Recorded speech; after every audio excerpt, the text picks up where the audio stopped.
They called him the Mute Kid, not to his face, never to his face, but in the hallways, in the group chats, in the way teachers skipped his name when reading aloud, like a shadow that sat in the back row, like he wasn't quite real. His name was Mateo, he was 12, and he had only been in this country for 186 days, but nobody asked about the 187th, the one where he would climb on stage, say nothing, and make an entire gym fall silent. No microphone. No friends cheering. No words, just jazz music. And the kind of pain that doesn't speak in sentences, but in sound. This isn't a story about talent. Not really. It's about a boy they forgot to hear, and a song they would never forget. It wasn't much. The paint peeled. The faucet leaked. The floor groaned every time someone dared to dream. But for Mateo and his mother, it was everything. They lived in a room above a laundromat on 3rd and Maple, where the smell of detergent was stronger than the heat in winter, and the washing machines never slept. Their bed was just a mattress on the floor. Their kitchen was a hot plate, a chipped mug, and a dented kettle that whistled like it was begging to be heard.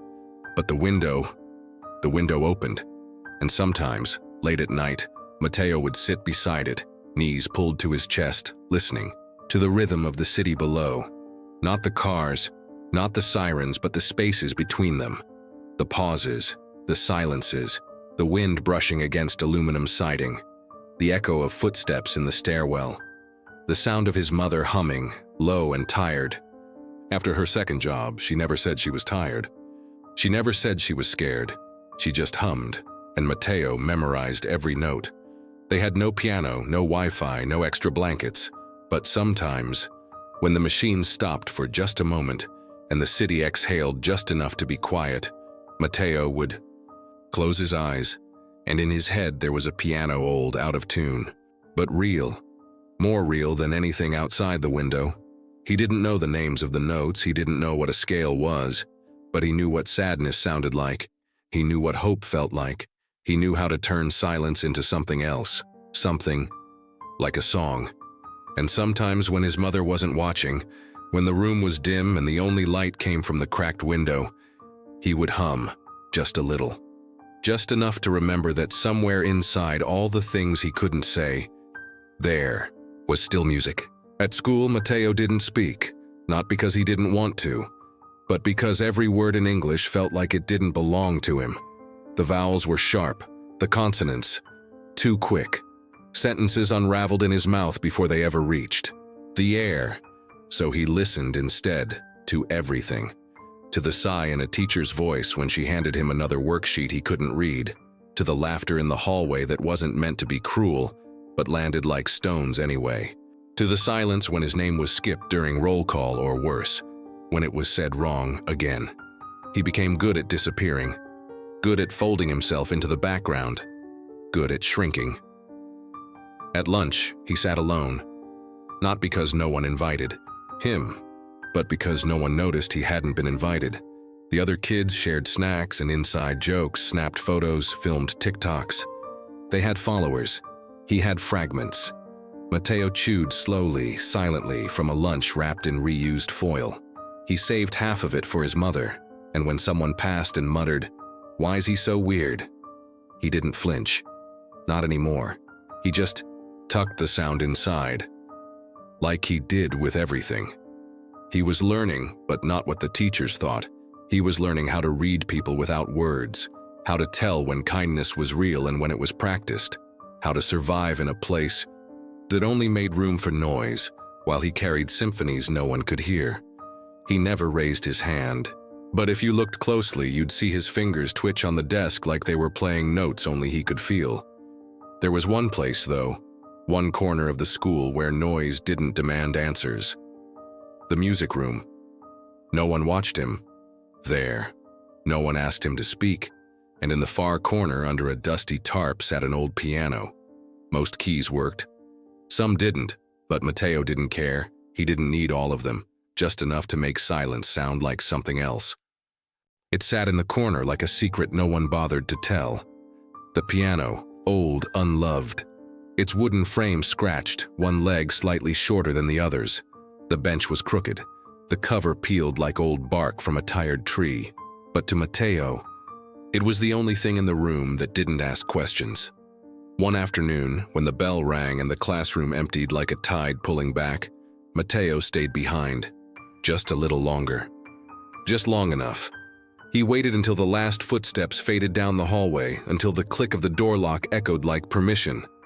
Then, he moved. Softly. Carefully. Like he was stepping into someone else's dream.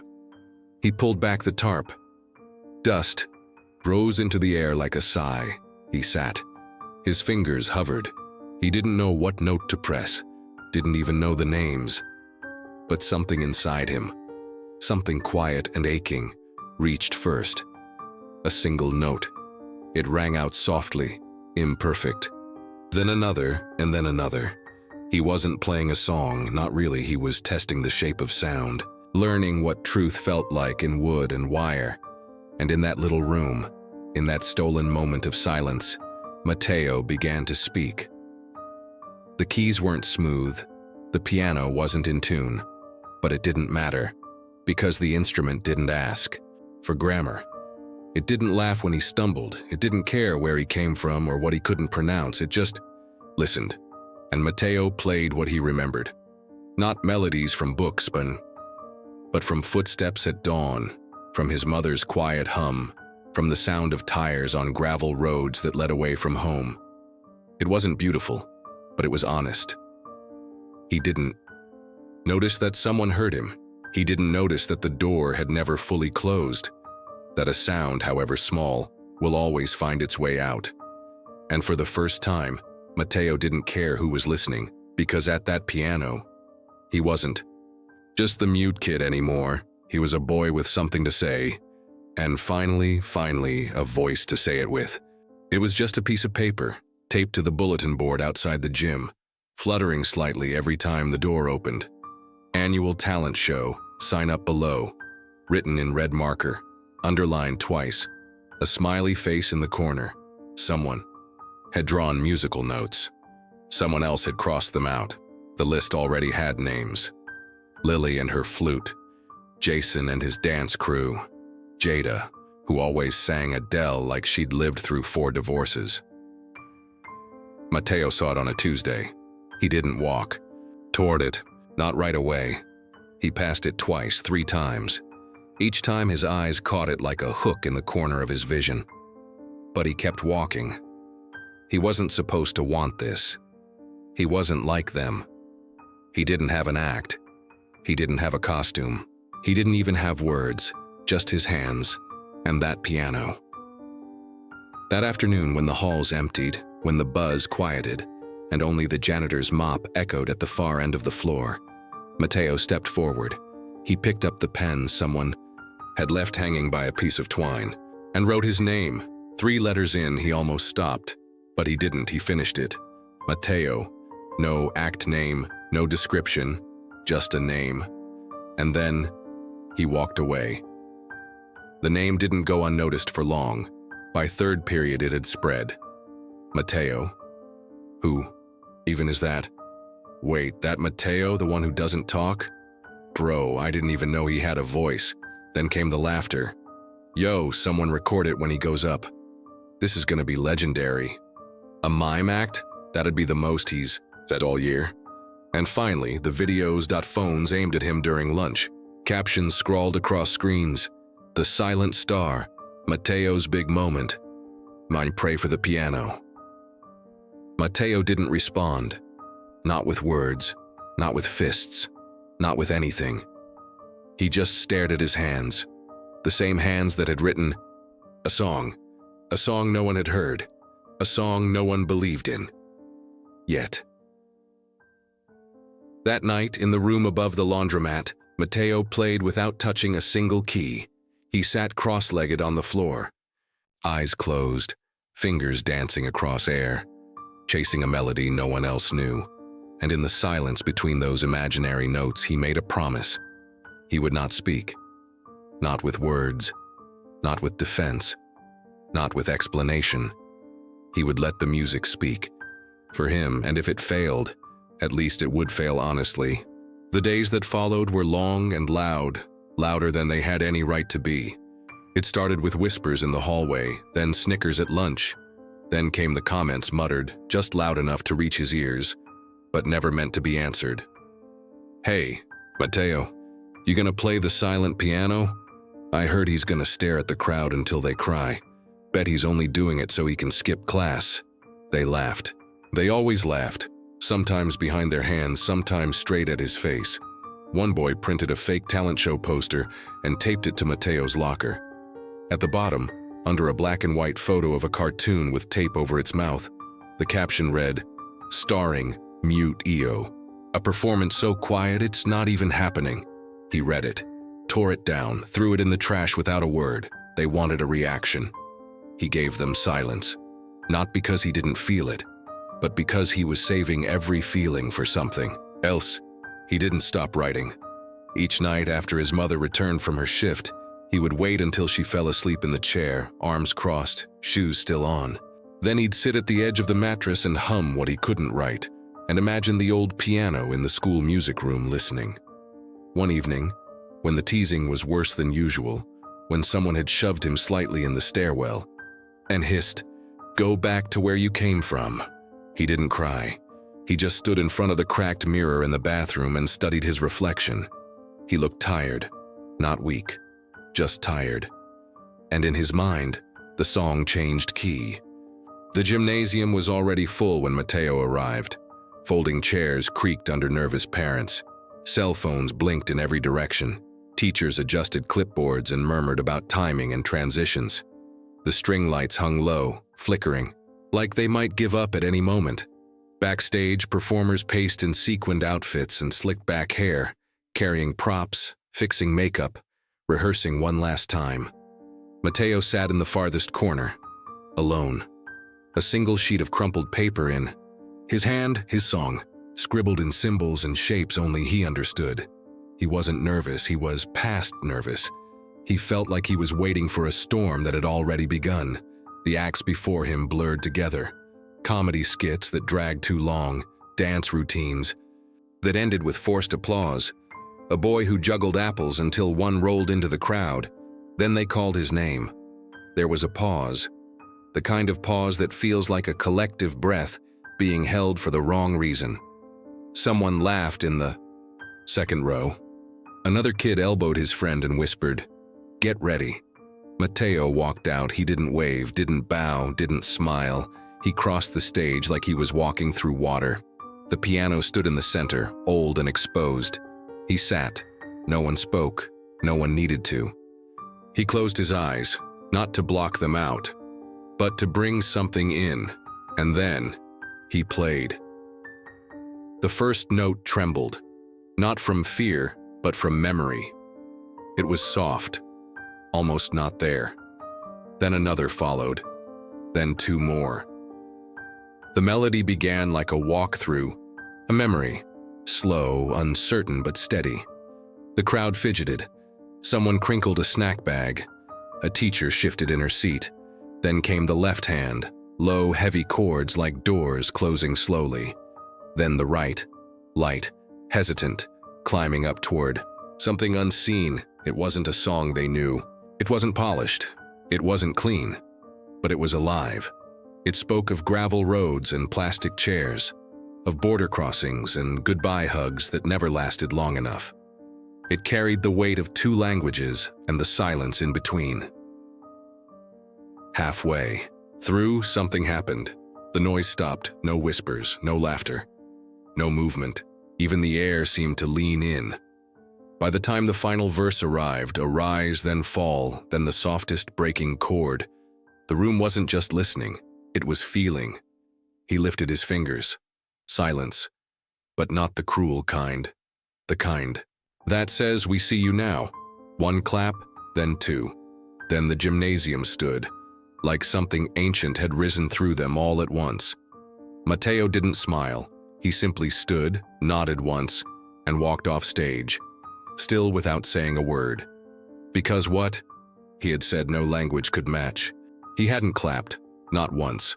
while the rest of the gymnasium rose to their feet, applauding, cheering, filming with shaky hands. The man in the back row remained seated, still, like a statue carved from time. He wore a dark navy coat, buttoned to the throat. His hair was silver, swept back neatly, the kind that once saw stages bigger than this entire town. His eyes, deep and steady, never left the piano. Even after Mateo was gone, he waited as the crowd settled, waited as the host called the next name, waited as a group of girls walked out with hula hoops and matching smiles. Then quietly he stood, walked down the side aisle, and disappeared behind the curtain. Mateo was sitting on a folded chair backstage, hands still on his knees, heart not yet settled. The crumpled paper rested in his pocket like a secret that had finally been heard. He heard the footsteps before. He saw the shoes, polished leather, slow, measured. Then the voice. "You wrote that?" Mateo looked up, hesitated, then nodded once. The man gave a long exhale as if he'd been holding something in since the first note. "I've heard thousands of performances.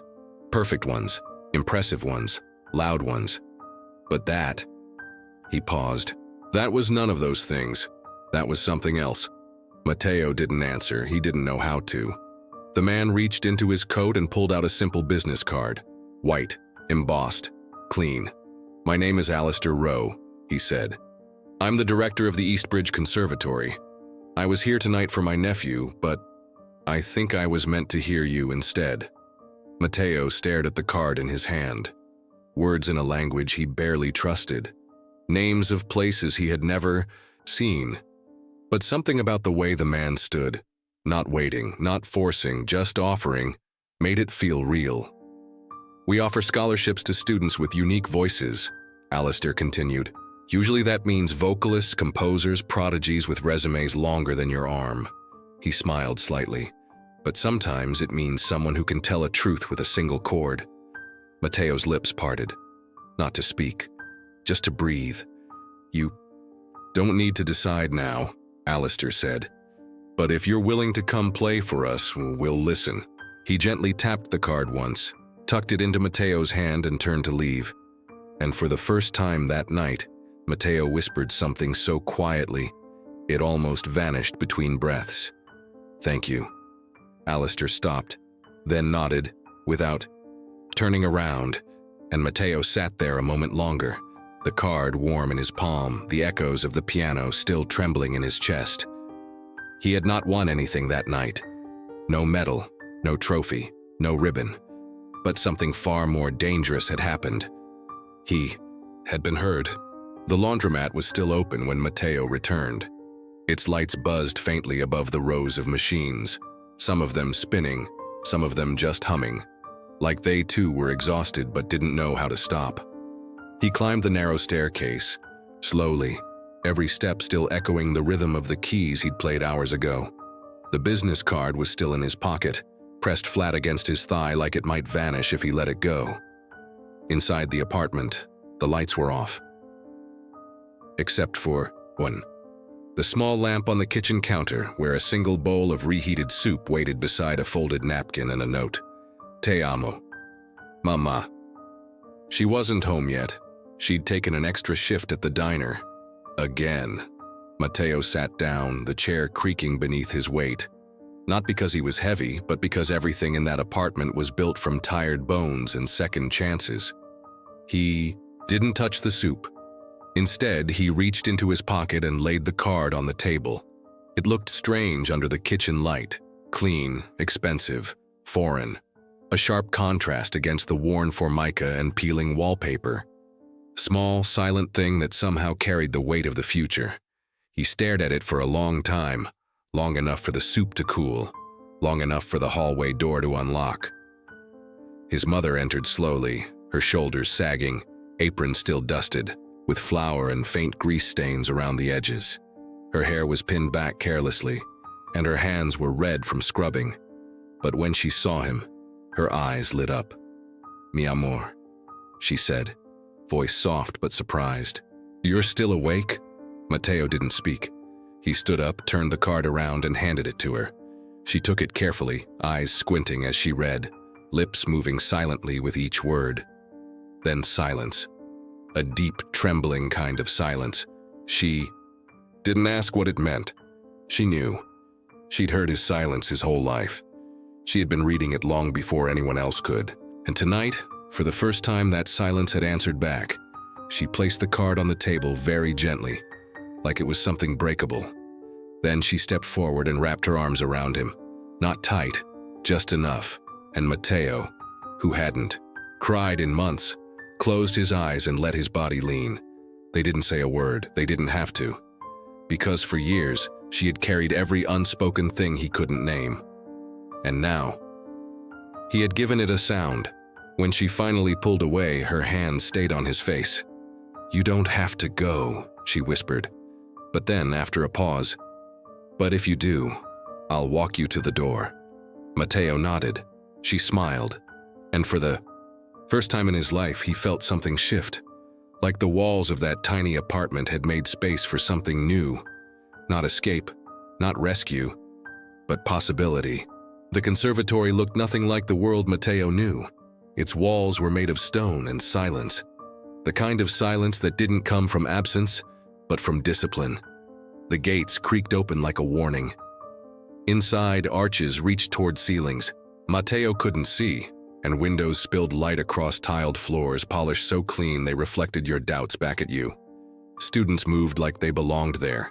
Straight backs, perfect shoes, quiet laughter and clean accents. Some held portfolios. Some carried violins in velvet-lined cases. None of them looked like him. Mateo stood in the lobby with his backpack hanging off one shoulder and a folded piece of sheet music tucked into a manila folder. It wasn't real sheet music, just sketches of what the song looked like in his mind. Waves, scratches, symbols. More feeling than form. A woman in a navy blouse approached him. "Mr. Mateo Ruiz?" He nodded. "This way, please." She led him through echoing halls and past practice rooms where someone was rehearsing Chopin at an unforgivable speed. Then a door, dark wood, brass knob. Inside, a piano, a chair, and 3 people. One man wore a scarf inside his blazer. Another woman held a pen like it was a scalpel. And at the center sat Alistair Rowe. He smiled, not kindly, not sternly, just truly. A quiet welcome in a room built on judgment. "You may begin when you're ready," said the woman without looking. Mateo sat. The bench was cold. The piano gleamed. He took a breath and began. The first notes came soft, like dust settling in the corners of the room. Then the left hand entered, low and slow, the sound of footsteps on unfamiliar soil. His song didn't rise the way classical pieces did. It unfolded like memory, like a wound you didn't realize was still open. There were mistakes. One key stuck slightly. He hesitated once, paused for half a second too long, but none of it mattered, because what came through wasn't polish. It story. Each phrase held a place, a dinnerless night, a goodbye at a border, a moment where a mother said, "Todo estará bien," even when it wasn't. He didn't rush the ending. He let it breathe, let it hold, let it land gently like an apology long overdue. Then silence. Not awkward, not uncertain, just silence. The man with the scarf set his pen down slowly. The woman looked at her notes, then at Mateo, and said nothing. Alistair leaned forward. "Thank you," he said. "Truly?" Mateo stood unsure what to do. The woman finally cleared her throat. "We'll be in touch, but I believe we've heard enough." He nodded, picked up his folder, turned to leave. Before the door shut behind him, Alistair spoke again. "Mateo," he turned. "Whether or not we send a letter, don't stop playing, ever." Back in the hallway, Mateo let out a breath he didn't know he'd been holding. His palms were damp. His knees shook slightly, but in his chest, a stillness, the kind you feel when something has been said and finally someone listens. It arrived on a Tuesday, folded between grocery ads and bills and a reminder for a doctor's appointment they couldn't afford. No envelope was ever that clean in their mailbox. No logo ever that polished. His mother didn't open it. She placed it on the kitchen table beside the same chipped mug, waited for Mateo to get home, and sat quietly while he took off his shoes. The light from the window caught the edge of the envelope like it was glowing. Mateo stared at it for a long moment, then picked it up, hands trembling just enough to make the paper feel heavier than it was. He opened it slowly, carefully, like something inside might break if rushed. Inside, a single sheet, thick, off-white, embossed with a crest, just a few lines of text, neatly typed, and signed in blue ink. Dear Mr. Ruiz, we are honored to offer you full admission to the Eastbridge Conservatory's youth residency program, including a complete scholarship, housing, and mentorship. Your audition was not only heard, it was felt. And in music, feeling is the rarest and most irreplaceable gift of all. We hope you will consider joining us this fall. Mateo didn't speak. He read it again. Then again, his mother, still in her apron from the diner, leaned forward across the table, hands trembling like they always did after carrying trays for 12 hours. She didn't ask what it said. She saw it in his face, and when he looked up at her, the smile that broke across his lips wasn't big, wasn't showy. It was soft, honest, real. She reached across the table and took his hand. Neither of them cried. Not yet. That would come later. For now, they just sat there. A boy who had said nothing, and a mother who had always heard him anyway. And between them sat the letter. Not a miracle, not a reward, but a doorway, a quiet opening into a world they had once only imagined through walls that were too thin for dreams. They left before sunrise. The city was still half asleep, its windows blinking slowly into the day. Mateo wore his cleanest shirt, though the collar wouldn't lay flat. His backpack was too light for how far he was going. Inside, 3 pencils, 1 notebook, and a folded copy of the letter. His mother walked beside him the whole way to the station, holding his hand the way she used to when he was 5. Except now, her hand trembled slightly, not from fear, but from trying to let go gently. At the gate, she looked at him like she was trying to memorize him. Not just his face, but the way he stood, the way he didn't slouch anymore, the way he carried something invisible, something that wasn't silence anymore, but strength. You belong there, she whispered in Spanish, even if they don't know it yet.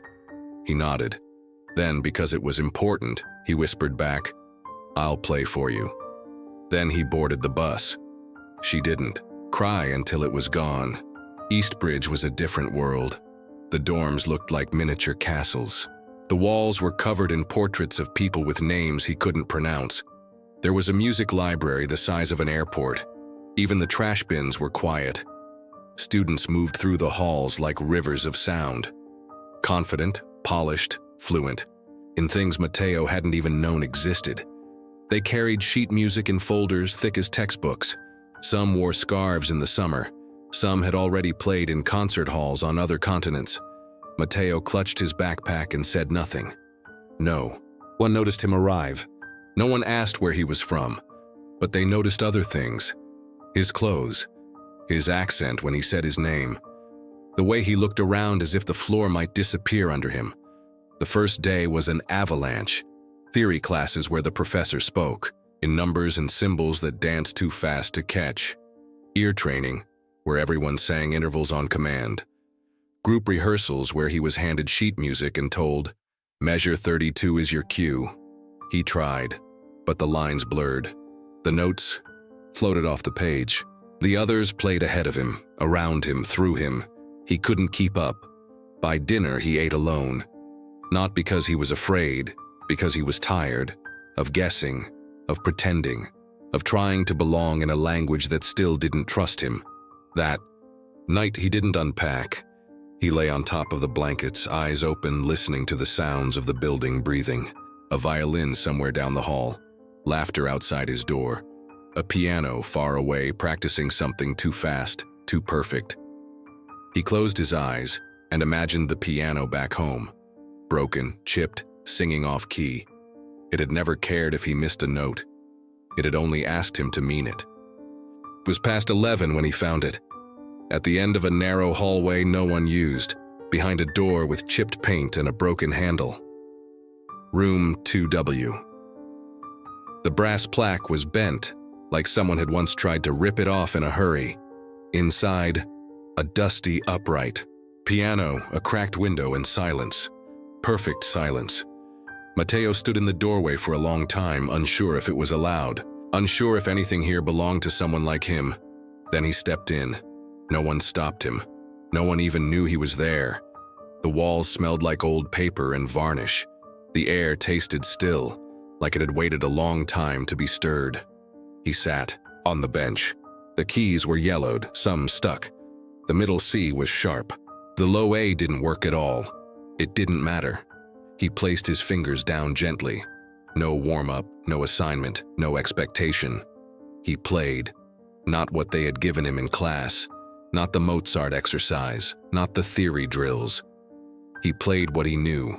Song built from Oklahoma winds, from cracked trailer roofs, from the sound of washing machines downstairs and his mother's whisper above them. It came slow. Not sad. Just honest. Like water leaking under a door, finding its way back to itself. He didn't try to impress. He didn't try to sound like anyone else. For the first time in weeks, he didn't try at all. He just let it happen. And in that letting go, he remembered.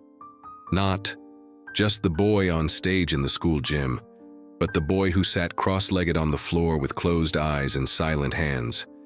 The one who played for no one, for nothing, for everything. What he didn't know, what he couldn't have known, was that he wasn't alone. Someone had heard him. A figure stood quietly in the hallway, just beyond the open door. Alistair Rowe. He hadn't planned to be there, but he'd been walking to the faculty lounge when he heard a sound he recognized instantly. Not a song, a story. Alistair didn't move, didn't speak, didn't interrupt. He just stood there, one hand resting lightly on the doorframe, listening to a boy finding himself in the cracks of broken fury. When the last note faded, Alistair turned away and smiled. The invitation came the next morning, a folded note tucked beneath Mateo's door. No envelope, no seal, just his name, written in sharp, slanted ink. Inside, only a single sentence. Room 4C, Thursdays at 5. AR.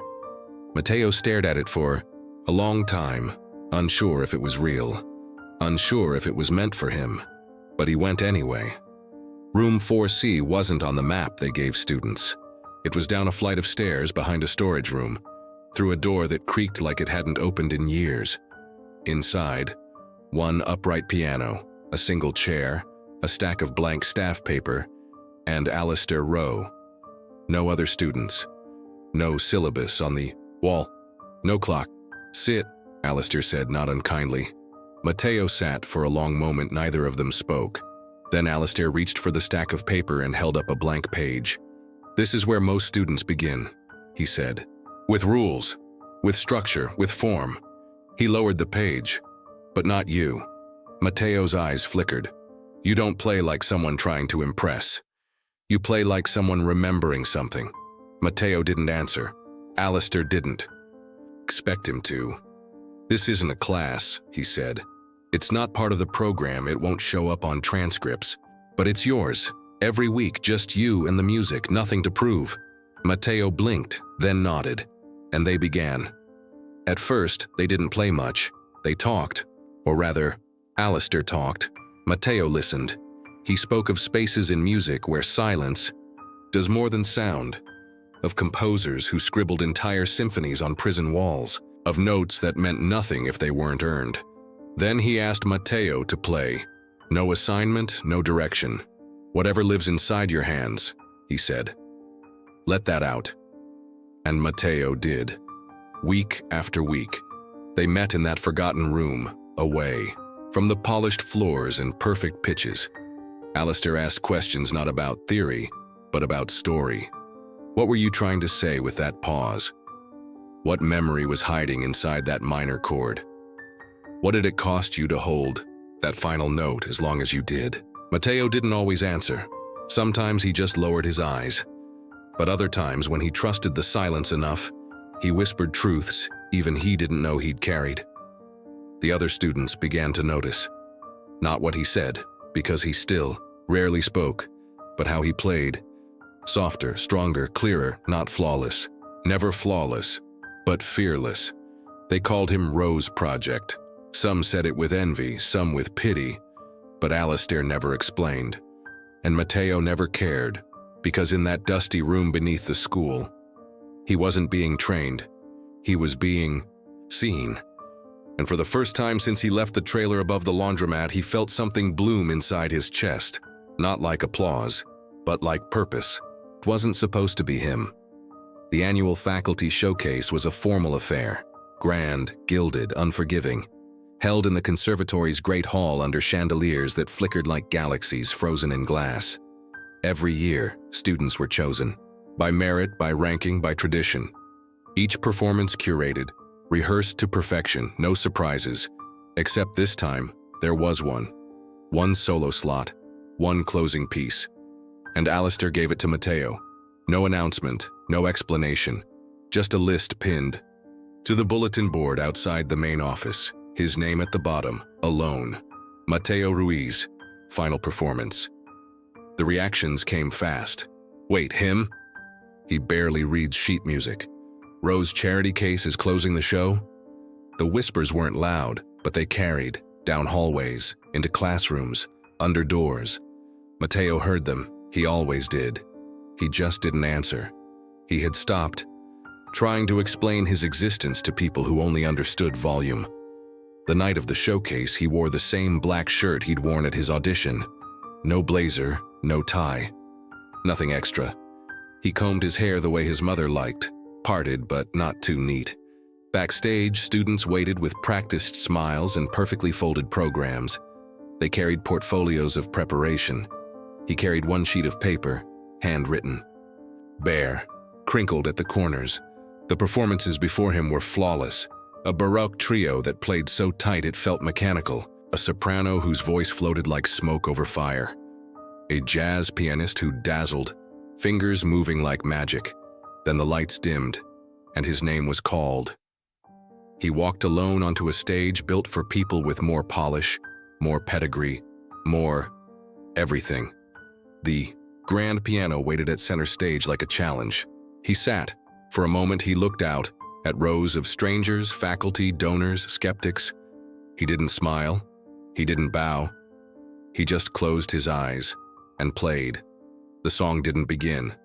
It emerged, like something slowly surfacing from water.